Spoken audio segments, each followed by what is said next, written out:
Thank you, Ash. So thank you everyone for joining this morning.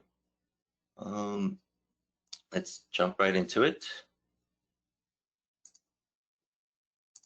Okay, so just before we get started, a couple years ago, a colleague of mine, Forrest Judd, also did a iLogic webinar. And I can combine with his and what you're about to see today to get a good grasp of getting started with iLogic. And if you want to check out his webinar, you can just do a YouTube search on getting started with Autodesk Inventor iLogic, or you can go to our YouTube channel and just you'll see all the videos there as well. Okay.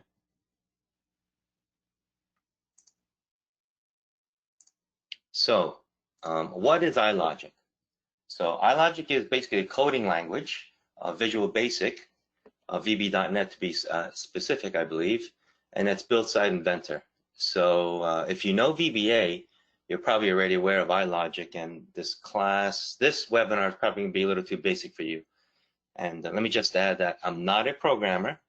I think I could even spell VB.NET, but I'm just an Inventor user like most of you guys.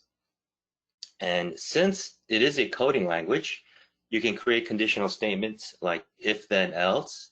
And in other words, like if this happens, then do something else or do that. So change one dimension, then maybe that will drive another dimension. So you can design models that are like rules-based.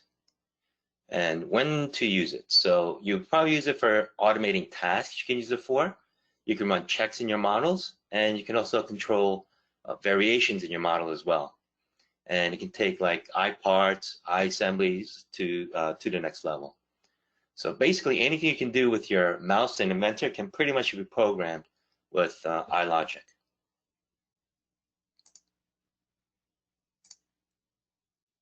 Okay, so let's discuss the workflow. First, before even writing any code and writing anything in iLogic, you should prepare your model. So that means renaming and defining what the key and significant parameters will be in your drawing, testing the flexibility, checking all the possible variations of your model, and this would include like fully constraining your model as well. So once your model checks out, you can start creating your iLogic rule. Then you would set your trigger, and that will be what action will make the code run. You run the rule, then you can edit the rule and then edit the model, run the rule, and it'll take a few iterations in that. You'll have to go through that loop a few times probably to finally get to your goal there, to get to the final code or final rule. So let's look at some examples. We'll go right into it. So let me stop the show. Okay. So I'm just in a brand new part, and this example that we're going to start with would probably be good for something like in your template, right? So keep that in mind. So here's the iLogic browser, and if it's not there, you can hit this little plus sign, and you'll see iLogic here. It can also be accessed from the Manage tab, and you'll see the iLogic browser here. And we're going to start with Add Rule. Let me discuss these tabs. So rules are rules you have in this current document. Forms are GUI forms, so just the user interface that you can create to drive your model. Hopefully we have time. I'll try to get to that later today. Global forms, so forms is just for what's in this model only. Global forms will be copied or written directly to the hard drive, so it can be accessed from anywhere inside Inventor. It'll be more universal as opposed to forms, which is local. And that's same with external rules. External rules would be universal rule throughout Inventor, as opposed to rules which we're going to cover today are just rules that are local to this file only. So we'll start a new rule by right-clicking here, Add Rule, or I can come up here and add rule up there as well. So we're going to add a rule here. I'm going to call this description. So for this first rule to get started, we're going to create a rule, and this used to drive me crazy, is I would save and release a drawing or release a model, and I would forget to put a description in. So this will be something to drive to notify users that they've left a description or even any actual iProperty out of any blank iProperty fields. So you can see here we have some system what are called snippets and some custom snippets. And these are basically lines of code, sections of code that are included with Inventor. And we'll talk about these other tabs a little bit when we write a couple other rules. But the system snippets, you can see we can work with parameters. We have some rules there, or snippets there. We have positioning, there are many iParts, iFeatures, a lot of kind of pre-written code for us that'll help. So you really don't need to be a full programmer, but definitely have to be able to think logically. So let's start with the description. So again, this will just inform the user that the description iProperty is empty, or any of these iProperties you could use this kind of code for. So we're going to start with right here, if then, end if. And you can see it says my expression. So where it says my expression, this has to be substituted with whatever your expression will be. And in this case, we're going to say description. So I'm just going to double click here. You can see it fills that out for us. And see the syntax here? You can see it's iProperty's value on the project tab and the description field. So that's where that comes from. So we're going to say if it's blank, which means basically in VBA equals nothing. Whoops. Right? Then do something else. So we want a message box to pop up. So you can see here we have message box, and we're just going to say show message box. So this is the message that would be displayed to the user, and this will be the title of the message box. So let's just save and run it as is. And you can see the title and message right there, because my iProperty description is still empty. Okay. And I'm going to right click again to edit the rule. So we know that works. So I'm just going to comment this out real quick. And the comment is single quote. And instead of the message box, let's put an input box. So basically what this will do is it's going to take the input from the dialog and it's going to put it in the description iProperty. So we do that by, again, we're going to replace my param with this parameter. So I'm just going to copy and paste. And let's change the prompt to please enter description.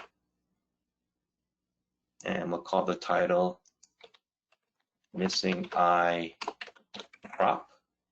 And we'll leave default entry alone, and let's say save and run. Oop.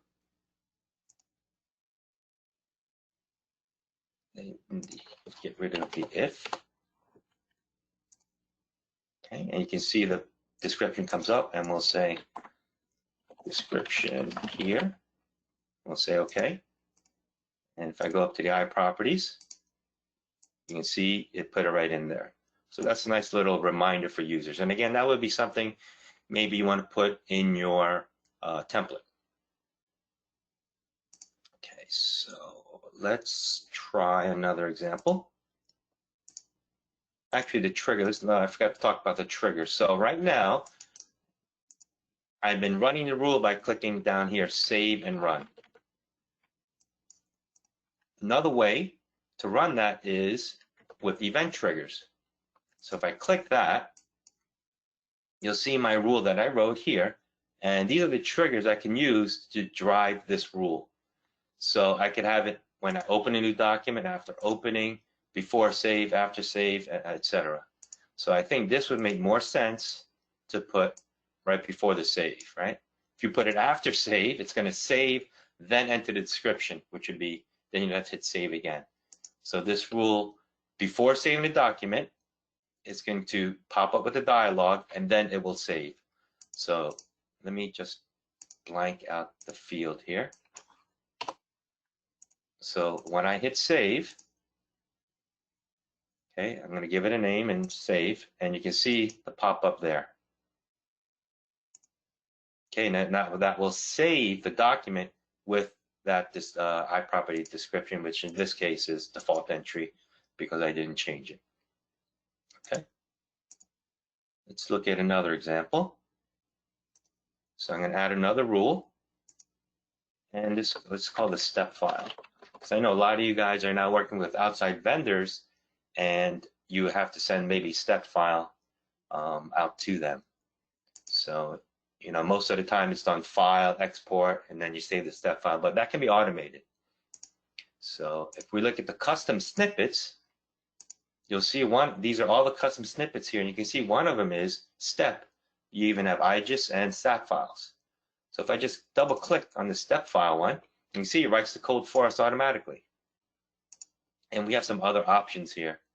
So for this example, you can change the format for one, right? There's different step formats like 203, 214, and other options. So I could just comment this out. Remember the single quote and the gray means it's a comment. So I could get rid of the single quote, and I could put author, and I could just put Hagerman. So when this gets exported, the step file, it will take the author property that's within the step file and populate it with Hagerman. So I'm just click save and run. Oh, and you can see it delayed for a second because it was saving the step file. So let's take a look. I'm going to open here, and we've got all files. You'll see the step file is not there. Let's see what happened. Why didn't that run? Let me check out the rule again. It should run.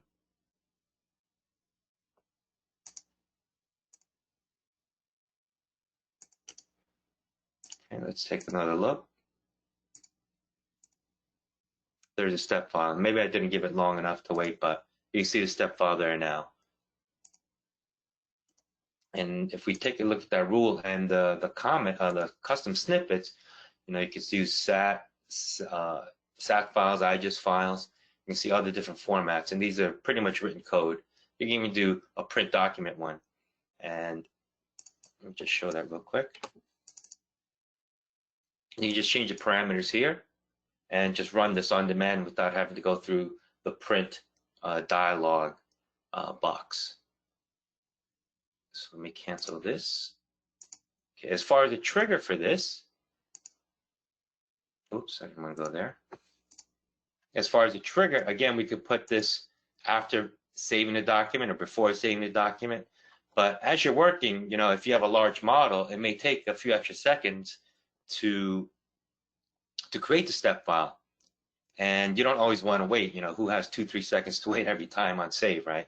So you can create a trigger in a different manner by adding one line.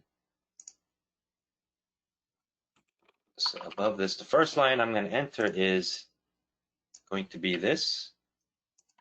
Trigger equals iTrigger 0. I'm going to save.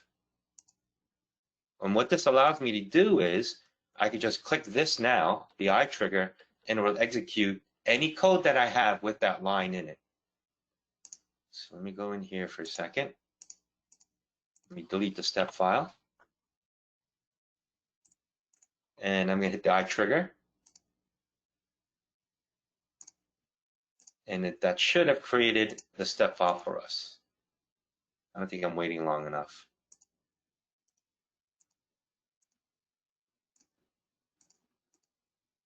I don't know why it's not running quickly, but why is that running? I know it delayed last time, but that line will allow you, this trigger, iTrigger equals 0, will let you run your rule by clicking the iTrigger option there, okay? Okay, so let's look at another example. So for this one, I have a model set up, and basically it's a square with just a through hole, and my width is going to equal the height, and I'm going to want the hole diameter is going to be -3, less than the height. Okay. So I'm going to add a new rule called limits. And this one's going to put restraints on our maximum and minimum height. So for that, we can just come here to the wizard. And I'm going to click parameter limits. And this is going to take our parameter height and give it a maximum and minimum value. So I'm going to put a maximum value of 30 and a minimum value of 4. You can see the code already here written for us in this wizard. This will be the message that's displayed. I'm just going to hit apply and let's take a look at that. So I'm just going to save and run. Go to my parameters. So let's try something above 30. Let's try 31. You can see the message that we get, right? Maximum allowed value is 30, and the values can be corrected to the maximum, which is 30. So when I hit OK, you'll see it automatically changed back to 30. And if I change it to 3, I get the minimum error message, and it changes the minimum automatically to 4. Say OK, and done. Let me edit this rule now.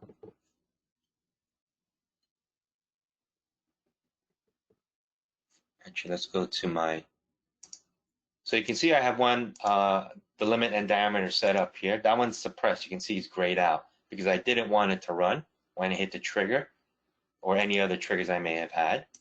Let me suppress this rule and edit this rule. So we're going to take this rule a step further.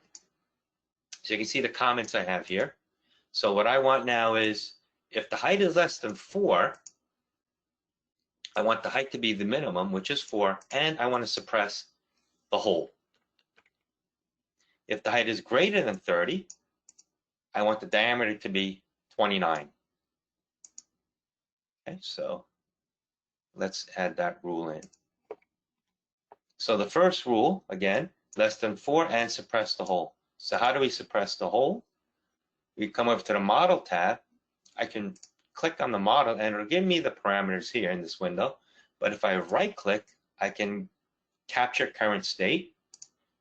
And you can see the current state of the model, right?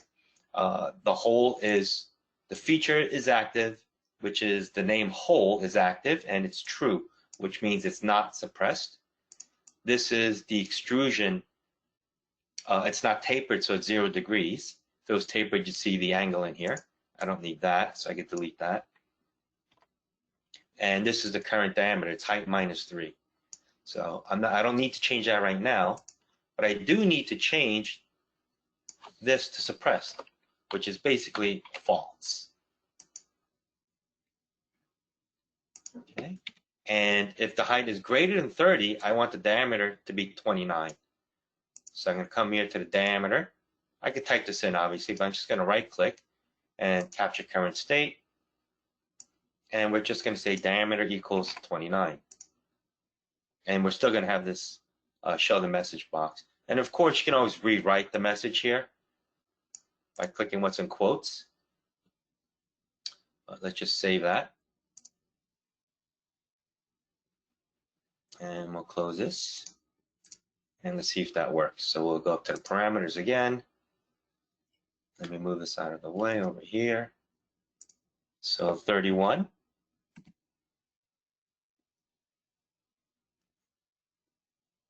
And 3. Hold on. I forgot to unsuppress the rule. I'm going to regenerate the rule. Okay, there it is. You can see the hole is now suppressed. Let's go to 31. And you can see the diameter changed to 29 and the height is 30.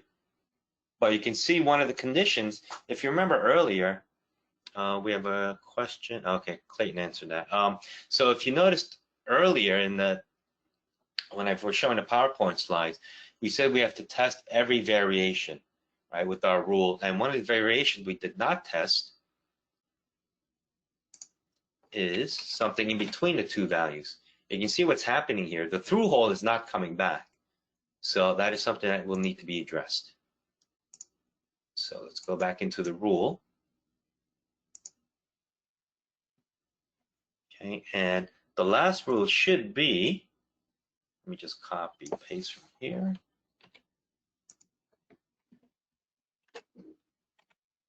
Is that rule here. So if the height is between 4 and 30, the diameter should be 3 inches less than the height. That's the rule I want. That's the rule I started with initially. So I need to add one more line, right? One more, whoops, over here. I need to add one more condition. So since there is no more else ifs, the last is just an else. So if it's less than 40, we have covered. Greater than 30, we have covered. But now we need to cover everything else in between. So if it's not less than 4 and it's not greater than 30, right? That's everything else. So I don't need to put any other condition here. So I'm just gonna say else. I'm gonna have to type this in manually. I'm just gonna take this line, else the diameter is going to be height minus 3. And also, I need to make sure the suppressed hole comes back. So let me copy this.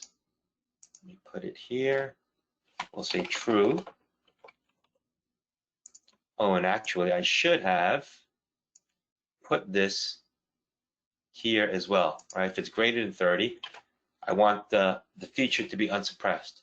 So I'm going to suppress it less than 4. Every other condition, we want to unsuppress the hole. Let's save and run and test that now. So let's come in here. Let's change the height to 3. Good. 31. And change the height to 29.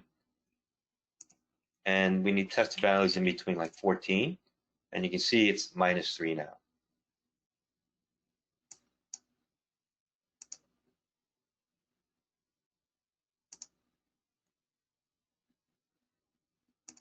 Let me edit the rule. Now what I'd like to do is, if it's less than 4, let's talk about changing material as well in here. So if it's less than 4, we want to suppress the hole, and we want the material to be ABS plastic. If it's greater than 30, since it's so large, let's change this to steel. And if it's between the two values, let's say aluminum. So let's start right here. I'm going to add another line. I'm going to go back to the system, snippets, and material is located under material, under high properties material. So if I just double click on that, we have this, but it needs a value. Right? We have this variable, high properties on material, and all we need to say is equals what material. And since it's less than 4, we said it's going to be ABS plastic. And what you put in quotes here has to exactly match what you see up here in the materials window, in the materials browser. Okay, if you have a typo, the rule won't work. So keep that in mind. And if it's greater than 30, again, I'm just going to copy and paste. We want the material to be steel. And if it's between the two values, is there a, yeah, there's steel.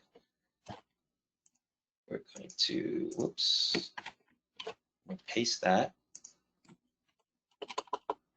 And for aluminum, I don't know if there's one, I can't remember if there's one material called aluminum, but I know there's a material called aluminum 6061.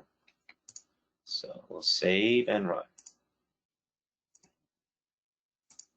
We'll test the values. So let's try with 3, should be ABS plastic. Hit done, and you'll see it doesn't update. I think you have to click the material and it updates. I'm going to edit the rule again. Whoops, not the rule, I'm sorry. Come here, try value between 4 and 30. Again, the material isn't updated until you click on it. Oh, it should be illuminated anyway. Keep going in there. Go to here, test another value at 33. And you can see change to steel. In the browser, the graphics area changed to steel, but you can see it's not updated there until I click on it. So I'm not sure if that was intended design or not, but if you're working with materials, just keep that in mind. Okay, and the last thing we'd want to do is create some kind of trigger for this. So let me hit save, and actually I'm going to talk about forms. I'm sorry, not a trigger. The trigger is going to be when you change the parameter, obviously. So to do this, I want to talk about forms a little bit. And I'm going to create a form by right-clicking here, add form. Again, this form will just be local to this document. So you saw that when I was changing the height, I had to go back into the FX dialog to do that. So now when I add a form, these are all my parameters within the drawing. And these are my rules that I've created. So, and here's some properties I could add to my form. So one thing I can do is I can add height to the form, and you'll see I get a real-time update here. Right? And form 1 is here, and I can rename that title to model properties or something like that. Okay, so when I click on any of these headings, any of these labels, down here is where I can control the font and other options here as far as placement.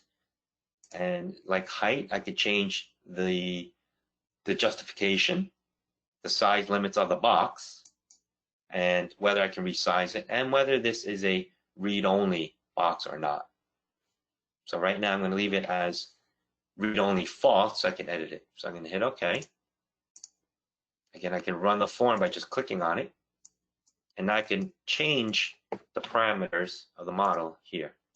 I can hit done. You can see the model updates. It's changing the material. It's giving me the through hole. Okay, we still get that error message. Let's change it to 33. We get the error message, and the hole comes back, and it changes the material. Let me edit the form again. We also did the description one in the first example. So what I could do is I can even add a new tag group. You'll see what that does there. I'm going to put this below. I could just drag these around, and that's going to be in that first tag group. I could also add another tag group. You see there's the other tab there. And for that one, I could add like description, revision number, or maybe project. So revision number, I'm going to make as read-only as false. Read-only is true, I'm sorry.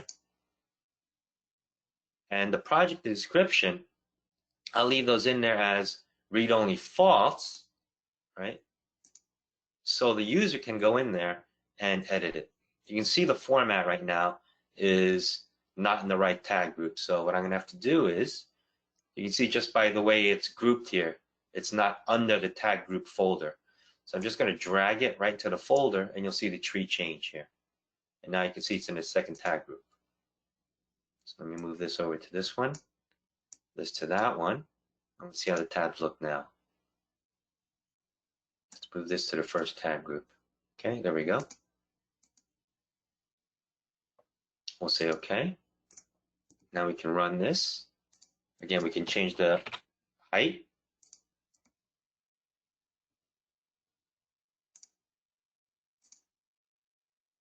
We can change the description. and the project iProperty as well. Let's just put that. And if we come back up here,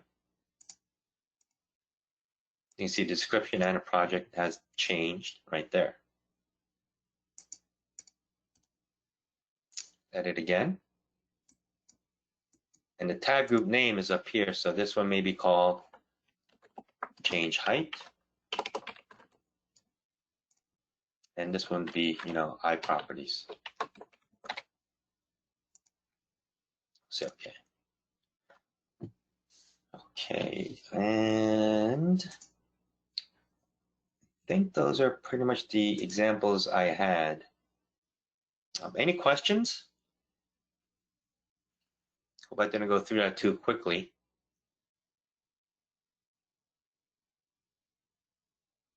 So I see Clayton answered a couple of questions.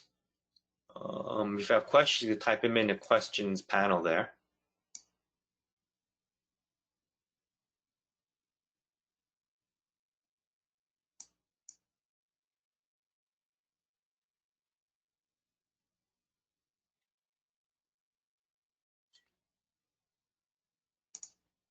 So this could be used. There is, so yes, you can. So we have a question. The question is, so could this be used to export a PDF every time I save a IDW? For sure, 100%. If we add a rule, the only thing is it's not included in the rules I showed you in the custom snippets. And I wish they would add that.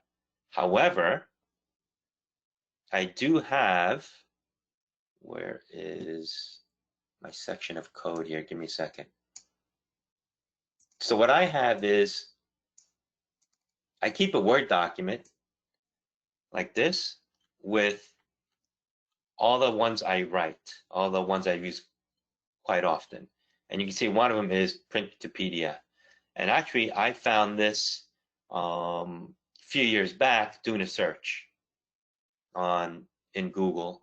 And if you just do that, I think you'll be able to find one. Is there any way to include this? I could send this out to people, Ashley?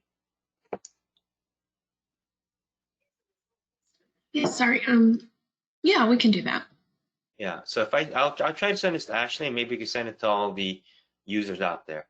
Sure. So let me take this and let me discuss how to use this now.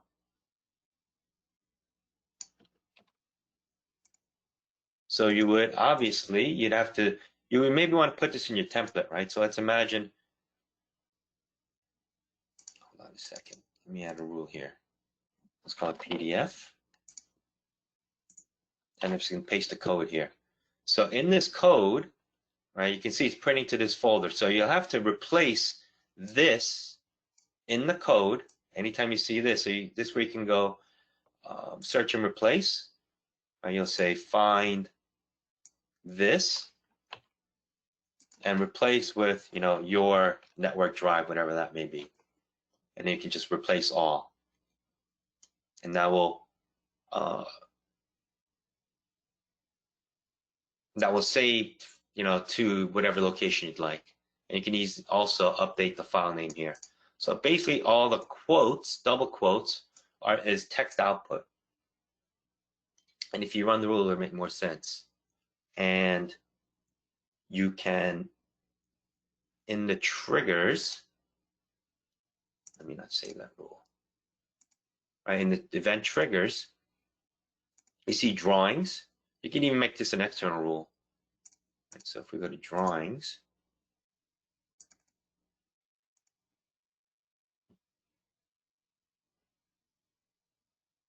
so wait till the drawing opens up.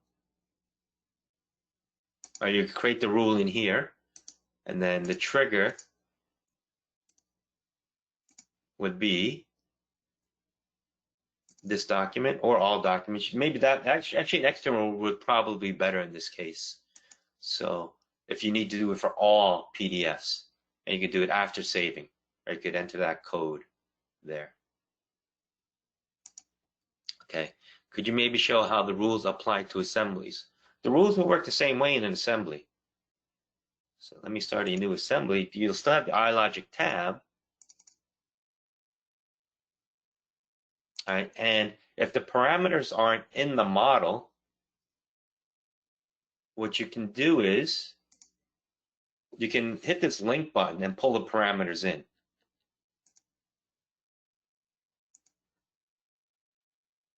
So you can change to here. And you can see I can pull these parameters in from my part.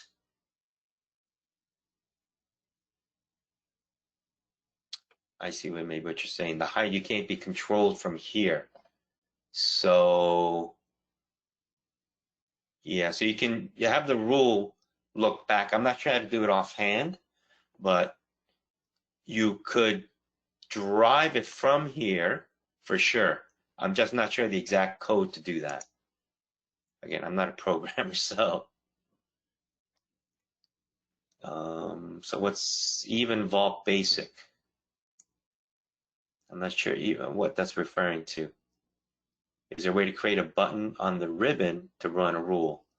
You can definitely do that, create a button, and I believe that has been done before. Again, I'm not a programmer, so I don't know how to do that. I don't know if that would be done VBA or within Inventor. I don't think that can be done within Inventor. That may be more on the back end, or I think you may be able to come in here. If we go to the VBA editors, I think what we need there.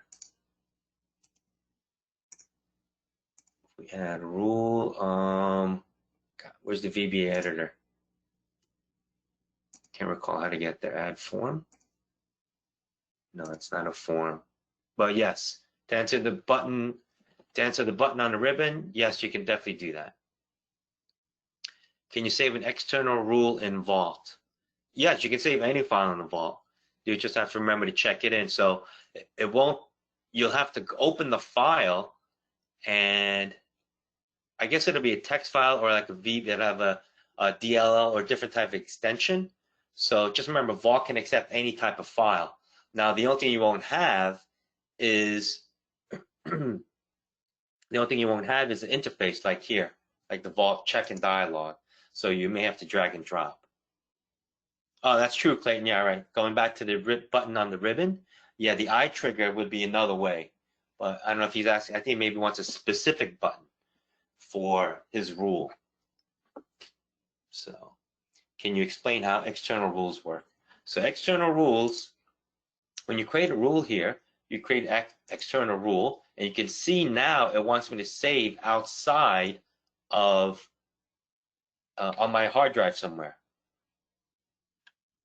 So you would just save it, and then your trigger could be, when you add your triggers, let me go back to the Manage tab. Okay, you can see the external rules show up here. And then you can add it, again, with these triggers here. You can even import. If you go to, where is it? If I go to add rule. So in the custom, right, you can merge, you can use that as a snippet even, the rule, and add it into your favorites here, into your snippets. Share that document with us. Which one? The one I showed earlier, the Word document? Yeah, I'll send that out to you guys. I think you're talking my snippets here, these. So I have some snippets here. So this one returns to home view. This one does a zoom all. Because what I'll do is I'll copy and paste portion of this into code I write, if at all. I think this is the document you're talking about. Yeah, we'll try to get this out to you guys. So you can see this is the one I used earlier. So these are all snippets I used to use when I was in the industry. And I used to put this in the templates. Any tips for managing a code for a complex rule? I think the only advice I can give is, you have to do it sections at a time, right? Don't try to write the whole code at once. Write sections of the code like I did earlier. And if you're not sure where you're erroring out or where the error is coming from, comment things out. So if I wasn't sure where my error is happening, You can put comments so these don't run, and just keep trying to narrow it down, right? But again, just make sure your rules work. Your CAD model, is totally flexible, and you've tested all the variations before you even write the iLogic code, and then try to write the code again, sections at a time, commenting out when needed. Right? Don't try to write everything at once. Do save and run a lot, and go back and edit, save and run, edit. Okay, Vault prefers that you save your iLogic VB as text and use them external rules always cached to your local workspace. Okay, so I mean, if it's not so I need back to external rules. If you do external rule, it can be a VB or iLogic VB file. You just have to drag and drop into the Vault, just like the text file. And yes, and I guess, yeah, you always have to get the local copy down from the Vault to your local workspace. Is there a way to hit save as and have it run the rule when save as is clicked? I don't think save as is a trigger, is it?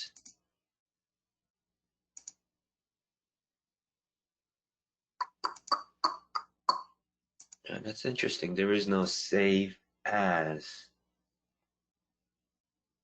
I imagine, like, from my experience, I guess there probably is a way to do it, but I guess not within the iLogic triggers. Again, if you go, kind of back end to the VB, to the VB.net, then I'm guessing you probably could, and have it run as like an external rule, or have it run inside of Windows, and it's constantly monitoring Inventor. But within iLogic, I don't think there's a way, because I don't see a save as trigger. But I imagine that is possible.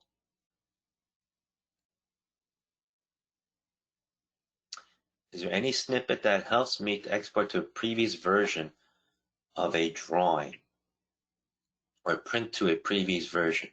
So again, I'm not sure if we're referring to Vault's previous version, or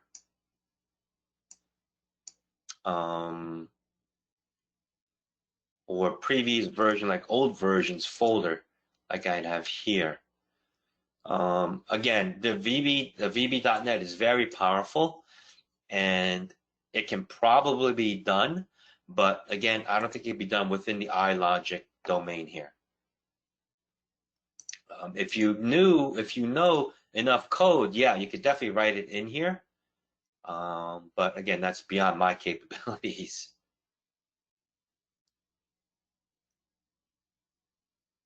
So is there any step in its previous version? Can you create your own trigger? So again, I guess depend. I'm gonna say, as a general answer, yes, you probably could. Again, if you know enough coding, if you're like a programmer. Generally speaking, I'd say yes, you could probably create your own other type of trigger other than what's seen here. Right? But basically, most of the triggers will be upon material change, maybe, or eye property change. They thought of most of the scenarios here, any model parameter change. But I would imagine, yeah, you probably could create some other kind of trigger other than the parameters, or any of these triggers that are, any of these events that are already included.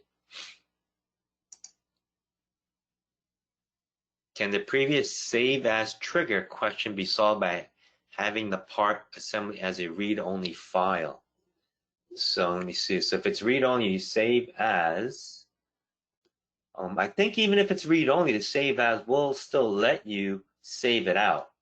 Right? I think that's why the save as, if I'm understanding your question correctly. Right? Even if it's read-only, the save as still works. I think what you're maybe thinking is the save as doesn't work, and then it'll go back to save. I'm not sure. I don't think maybe I'm not understanding that question there.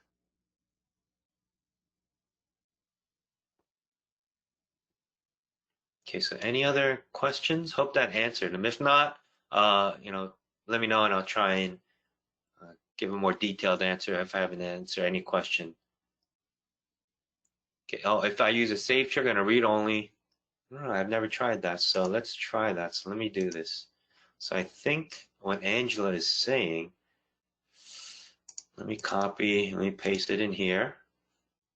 All right, let's change this to read only. And let's open that copy now. So I have, let me unsuppress this rule. Go back to event triggers. So if I have this as, let's say, maybe before save. So it's read only, so I shouldn't be allowed to save right now.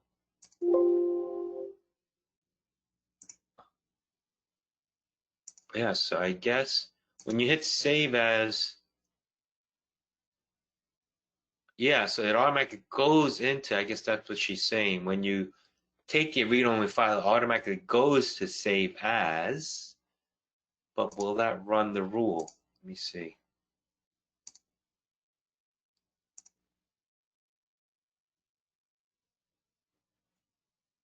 Is that? Let me see now. So instead of this rule, let me suppress this. Let me add a rule, just a description rule. Oops.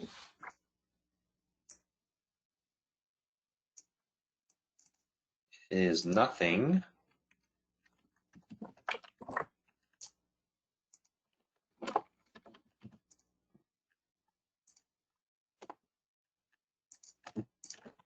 Then we want to show the message box, right?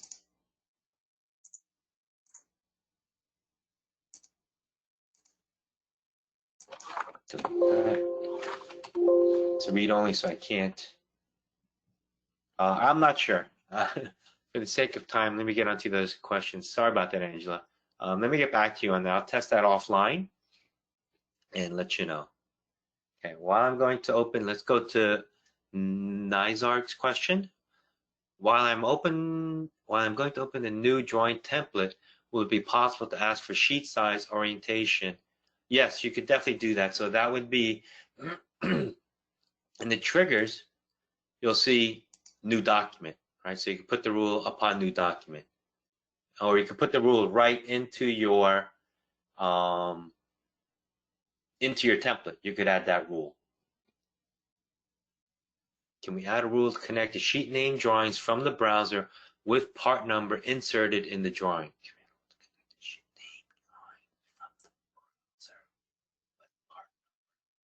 So the sheet name drawing.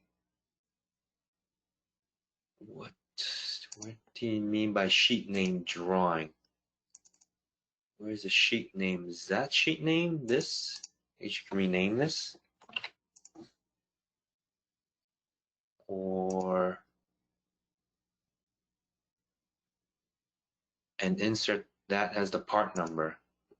So in that case, yeah, I would say you definitely could. I mean, iLogic is so powerful, it can definitely extract almost anything in the browser as a variable. So I would say, yes, that can be done. When you do a save as, does the code and trigger stay with the new file? Yes, it does. Yes, it does, Cindy.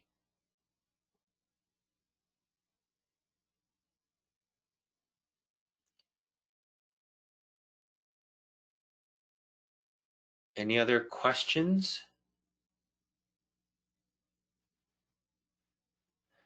Yeah, I mean, I wish I was a programmer to give you more detailed answers or even give you the code for these. But again, you know, I use more of the basics. We do have programmers within a company that I go to for any tough questions. And, you know, Google's your friend. A lot of the snippets that I save are snippets I Googled and just, you know, I just tested and, you know, just fiddled with till I got it right. So that's where I start with a lot of my code is a Google search if I don't know it. If it's not, again, if it's a snippet, it's not already there. Update an old title block with new one. Yes, that could definitely be done as well. Can I import rules from another version? Yeah, so the rules are basically a text file. You can even copy and paste it. So you could open the old file if you wanted to, copy it to a Word document or a text file, open your new file, and paste it in there. That would be the brute force way.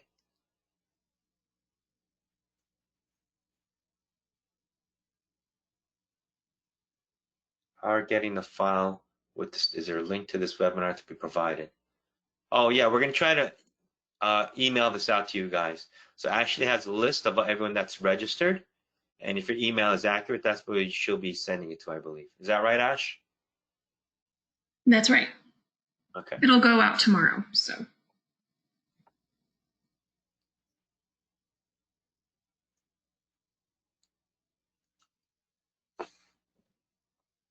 Maybe I should just talk about some of these in here where you guys get it.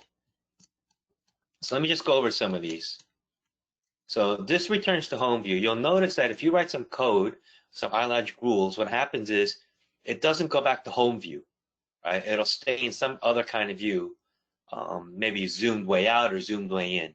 So what I found is this line of code will basically, it's like clicking the home view, and that'll recenter your model. Okay, that's almost like zoom all. It's basically zoom all in your model. Local update, you may need this when you update, you hit the update the lightning model. This is missing iProperties. So I had this as in the past where I used to work, we used to have the file name had to match the part number. So I did a check on that. And if people left a revision out. And you would add these rules, and then the trigger would be something like before save or after save. There's a print to PDF one. Again, remember to change the path in this code. And here is where I used to link the iProperty model iProperties to the drawing iProperties. I know some people use the drawing iProperties, but I always think that all the iProperties from your drawing and your templates should come from the model. And I needed a way to just overwrite everything. And this one would overwrite that. This code here, modify iProperties description, would take the property description, the iProperty description, and you could automatically insert well, these are variables that you have to declare in your model, but it could give you like an automated description where it would add the type. This is probably not going to be as relevant to you guys. This for more of a reminder for myself on how to, I guess, concatenate a description from the variables in your model. Okay, and this is just a file path that I use sometimes for prompting. So I would use something like this sometimes in this code here, where you could get a dialog box saying, where do you want to save? But when you guys save to PDF, it's mostly, I believe most of the time, to the same folder all the time. So yeah, we'll get this out to you guys. Let me save that. Okay. Any other questions?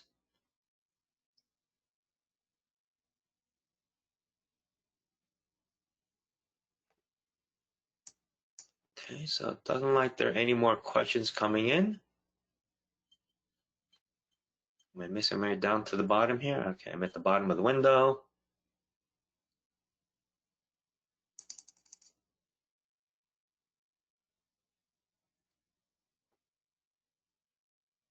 Okay, I don't see any more questions coming in. Give you guys another, 10, 20 seconds here. If you have another question, please get it in.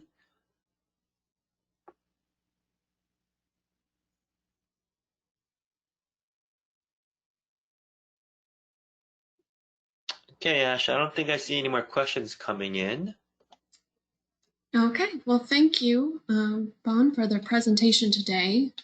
And I'll just let everyone know that if you have additional questions, you can simply reply to that confirmation or reminder email that you received from GoToWebinar. We can get those to Bon or your sales rep to get your questions answered. Once again, if you could take a few moments to fill out the short survey, we would appreciate it. It will just automatically pop up as we close down today. And again, you will receive an email tomorrow containing the link for the presentation today and that extra document as well. And thanks for attending. And Thank you, everybody. Thanks. have a great day, everybody. Bye.